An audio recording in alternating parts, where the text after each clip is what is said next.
อิชิได้ร่วมฝึกเป็นนักบินอวกาศทั้งที่ศูนย์ฝึกของนาซาสหรัฐอเมริกาและศูนย์ฝึกกาการินที่รัสเซียตั้งแต่ปี 1996 หลังจากฝึกหนัก 2 ปีก็ได้ตำแหน่ง Mission Specialist ในปี 2001 ก็ได้รับเลือกให้บินขึ้นสู่อวกาศแต่ต้องรอจนถึงปี 2005 ถึงได้บินไปกับกระสวยอวกาศ Discovery นับเป็นเที่ยวบินแรกหลังจากที่ภารกิจของกระสวยอวกาศได้หยุดปฏิบัติการลงหลังจากเกิดโศกนาฏกรรมยานโคลัมเบียระเบิด What was your feeling like when you first went into space in 2005 with Discovery? Yes, 2005 when I was on the American Space Shuttle and that was after the Columbia accident, which was 2003 and we waited like 2 years before the space shuttle become more safer and more reliable.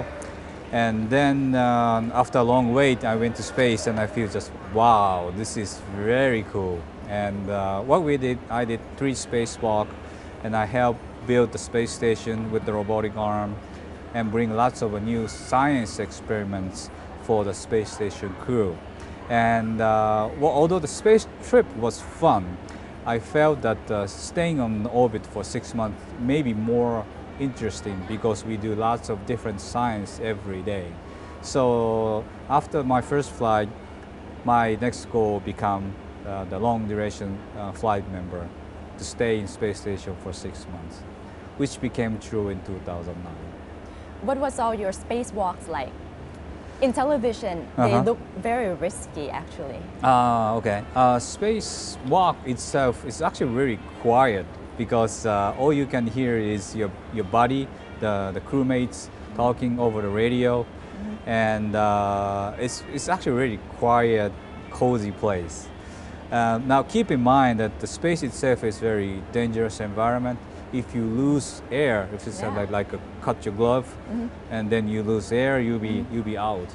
And also there's lots of space debris floating in space, and if one of them hits your body, you could die. So it's true, it's very dangerous environment, but we control the dangerous by all the training and also the helping with the body and to feel like, hey, this is very easy place to do business. So I did 3 spacewalks, total of 20 hours, and I always feel very rested and very relaxed. Your second experience in space was with the Soyuz. Yes. That was in 2009. Yes. Was the experience similar to the one you had with Discovery? Well, all the space flight is similar in one case. You will get into the spacecraft and we feel the vibration, the rockets lift up, and actually like 9 minutes later you become zero gravity. Even the space shuttle and the Soyuz is almost the same. The difference is, I think the size matters. The space shuttle is huge. It's almost like a building. And I would say like a big ship. So it vibrates very slow and it's more stable. Soyuz is like a Jeep. So it's a very small, very compact. So you have a direct, you almost feel like engines is kicking your body. And it shakes a lot. But the good thing is actually because it's lighter, it's actually accelerates much faster. And you feel like you are in control. You know all the switches around. You can almost feel all the equipments by name. Space shuttle is too big. Nobody knows all the equipment of the building, but you can understand what's going on in Jeep or a small car. So that's what the difference comes, the size. What are the biggest concerns when you go to space? The concern is, I think the hot spot is usually right after liftoff or the time of the landing.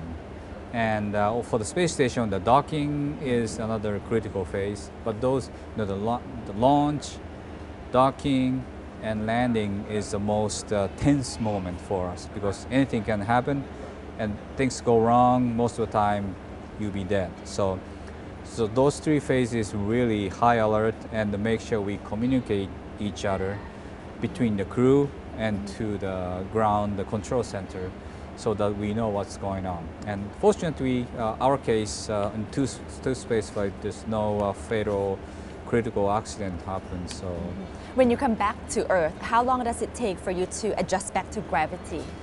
it depends on crew member for sure. My case, I'll say, it takes about 10 minutes before I can stand on my feet.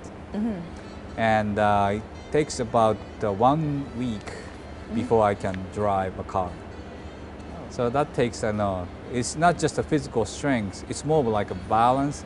You stay still, make sure I can walk straight line. Because it's, you can do the physical training in space and make sure that your muscles is strong enough and your bones, not losing bones. But it's really hard to train the balance. Yeah, so that's what it comes from, like 1 week before you can drive a car. What's the main mission of the International Space Station? Main mission is provide the world-class laboratory for all the scientists and the engineers in space, because we alone cannot produce a good science project. Most of the project actually comes from a university or the private industries. Hey, this is an interesting topic. Why don't you do the experiment in zero-G environment? And they can compare the result with the zero-G and the ground. So we are trying to provide the experiment facility for all the researchers on the ground. And on most of the outcome is for them, not for us. We are the operator of the facility. What is the main goal of JAXA right now? Is it sending man to the moon? Sending man is not the main goal. The main goal is to facilitate, the space utilization, and human space activity is one of the method to promote the space utilization. And what we like to do is to use the space for the good cause on the ground, so that we can benefit the people all around the world. And one of them is bring the science achievement back to Earth, and we can also provide the good satellite data for telecommunication and the disaster control, disaster monitoring, and also sharing those data amongst the countries who do not have a space infrastructure. In that case, I think the Asian countries' cooperation is a key, so that we have a technology, we have analysis facility, and we can provide the good data for telecommunication, disaster control, and all those latest space utilization outcome to the rest of the Asian countries. Now, a lot of Asian countries are having a space race. Actually, China is trying to send someone to space, India as well, Korea, Japan. Are all these investments actually beneficial? I think so, and we are pretty in a good state for the healthy competition.